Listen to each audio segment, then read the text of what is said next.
Olá, sejam todos muito bem-vindos ao Academic Cast. Eu sou Ana Clara Lopes, graduanda em Engenharia de Computação do Cefet Minas Gerais. Eu sou Hubert Machado, graduando em Engenharia Ambiental do Cefet MG. E aí, pessoal, eu sou o Augusto Soares, graduando aqui também de Engenharia Mecânica do Cefet MG. Então, bom dia, boa tarde, boa noite para você que está escutando. Esse é um trabalho, basicamente, que a gente está desenvolvendo para a disciplina de Português Instrumental como finalização dessa matéria.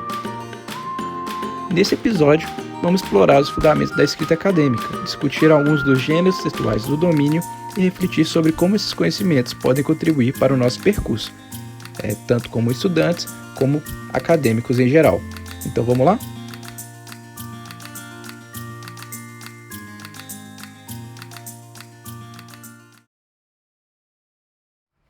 Bom, como o Augusto disse, nessa primeira parte vamos explorar a importância da linguagem e as qualidades do texto acadêmico científico, bem também como construir a questão da autoria e da autonomia na produção textual acadêmica. Então vamos começar, Hubert, você pode nos explicar o que é a escrita acadêmica? Sim, Ana, claro. Vamos começar. A escrita acadêmica é uma atividade social na qual a produção de conhecimento científico ganha forma de textos concretos que circulam no meio acadêmico.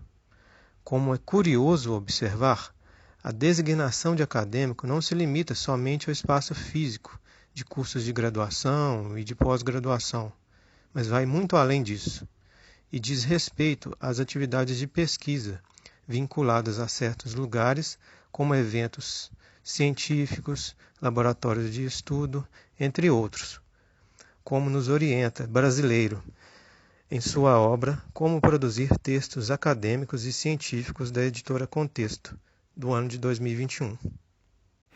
Inclusive, pegando o gancho aí do Hubert, a gente pode dizer que a escrita acadêmica é fundamental na comunicação e no avanço do conhecimento de diversas áreas científicas. Uma das principais características da linguagem é a sua formalidade. Então, a escrita acadêmica requer um estilo de linguagem mais impessoal, neutro, evitando expressões talvez informais. Outras qualidades importantes, do texto acadêmico científico que podemos destacar é a objetividade, a coerência e principalmente a coesão. Na elaboração desses textos, o autor ou os autores eles devem apresentar fatos, evidências, referências a estudos anteriores e também podem se basear em pesquisas sólidas de outros autores. Até porque, nesse meio acadêmico, é crucial utilizar informações corretas e embasadas em evidências confiáveis. E, além de tudo, o texto ele deve ser bem organizado e, principalmente, compreensível. Então, a união de todas essas características ajuda a gente a construir um texto acadêmico científico de muita qualidade. Mas, Ana, vamos refletir nos seguintes aspectos. Embora os pesquisadores possam se basear em trabalhos anteriores e fazer referência a eles, espera-se que o autor ou os autores tragam novas perspectivas, abordagens inovadoras ou descobertas relevantes para enriquecer o campo de estudo, não é mesmo? A autoria e a autonomia vão muito além de simplesmente assinar um trabalho. Ela envolve a criação e a contribuição original para o campo de estudo. Inclusive, baseado no que vocês estão falando, a gente não pode esquecer da questão dos plágios, né? É fundamental que o pesquisador dê o crédito adequado a outros trabalhos e fontes que foram utilizados na pesquisa, evitando assim essa situação e garantindo a integridade acadêmica, assim, no geral. A citação correta das referências é uma prática essencial para reconhecer as contribuições de outros pesquisadores e promover a transparência no desenvolvimento do conhecimento. Exatamente, Augusto. E essa originalidade, ela é um aspecto essencial para o avanço do conhecimento científico. E esses textos acadêmicos, eles devem refletir exatamente essa busca por contribuições valiosíssimas. Bom, gente, então esse foi o nosso primeiro tópico de discussão. E agora vamos avançar e falar sobre os gêneros textuais do domínio acadêmico.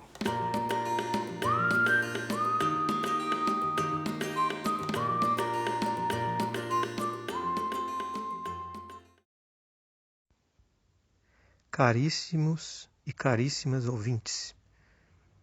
Gostaríamos de agradecer a todos e a todas que até aqui acompanharam esse primeiro bloco de discussão. Nessa segunda parte, vamos iniciar falando, então, sobre o gênero esquema. O esquema é uma representação visual que nos ajuda a organizar e estruturar nossas ideias antes de iniciar a escrita. Ele é uma ferramenta valiosíssima para os estudantes e pesquisadores porque ele auxilia na organização e na visualização das ideias-chave, conceitos, relações e hierarquias existentes em um determinado assunto, além de permitir a síntese e a simplificação de informações complexas, o que as torna mais acessíveis e facilita o processo de estudo, como nos orienta Mota, Roth e Endes em sua obra Produção Textual na Universidade, Parábola Editorial, a obra de 2010. Perfeito, Hubert. Inclusive, outro gênero textual importante é o fichamento, né? Ele é utilizado no domínio acadêmico como uma forma de registrar e resumir as principais ideias de uma obra de referência, como um livro, um artigo ou qualquer outra fonte relevante. Existem diferentes formas de elaborar um fichamento, mas o principal objetivo é permitir que o pesquisador faça anotações críticas e registre informações importantes durante o processo de leitura e pesquisa. Então podemos dizer que esse gênero organiza as informações de acordo com os temas ou conceitos que são abordados em uma obra, facilitando a recuperação e a análise de qualquer tipo de dados quando você for relacionar com a sua pesquisa. Bom, eu vou falar agora um pouco sobre o mapa mental. Ele é uma técnica, que utiliza representações visuais para organizar as ideias de forma não linear. Ele tem aquele visual característico de ser bem colorido, contendo palavras-chave ou frases mais curtas, que representam os conceitos mais importantes. E no contexto acadêmico, essa estrutura auxilia na organização do material, na revisão dos conceitos e principalmente a mapear o estado de entendimento do tema, identificando quais são os conceitos-chave e as interconexões ali entre os diferentes trabalhos e os autores. Dando sequência ao Academic Cast, vamos falar agora sobre um dos gêneros mais conhecidos, que é o resumo. Esse tipo de texto é utilizado para sintetizar as informações essenciais de um texto original. Ele tem o objetivo de fornecer uma visão geral do conteúdo, permitindo que o leitor identifique rapidamente a relevância do texto original, sem a necessidade de tê-lo integralmente. Como nos orienta Mota, Roth e Endes,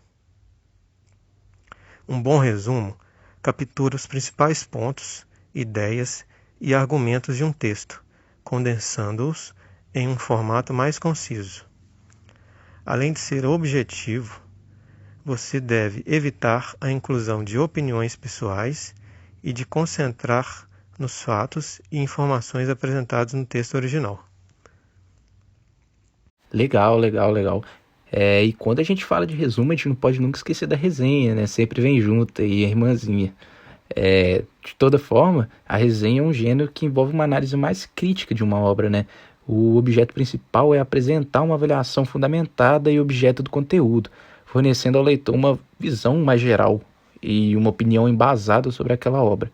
A estrutura padrão é que você inicie com uma indicação da obra, incluindo informações como título, autor, data de publicação e outras referências bibliográficas relevantes. Em seguida, é comum fazer um resumo conciso do conteúdo, destacando os principais argumentos, eu diria, e ideias apresentadas, junto com a sua opinião sobre a obra. E não podemos deixar de mencionar também o artigo, que é um dos gêneros mais comuns e importantes do meio acadêmico. Eles são elaborados de acordo com normas e padrões específicos e normalmente visa a publicação em revistas científicas ou apresentação em conferências, por exemplo. E esse gênero, né, normalmente, ele segue uma estrutura básica composta por introdução, revisão bibliográfica, metodologia, resultados, discussão e conclusão. E, além do que, eles devem ser escritos de forma clara, objetiva e utilizando uma linguagem técnica adequada ao campo de conhecimento. Bom, pessoal, então é isso, né? Esse foi o último gênero textual do domínio acadêmico citado pela Ana.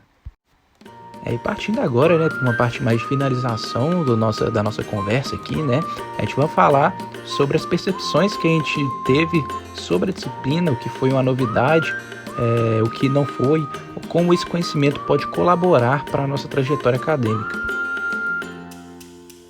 Para mim, a disciplina de português instrumental tem sido fundamental para desenvolver minha capacidade de escrita e de fala, de forma mais clara e concisa.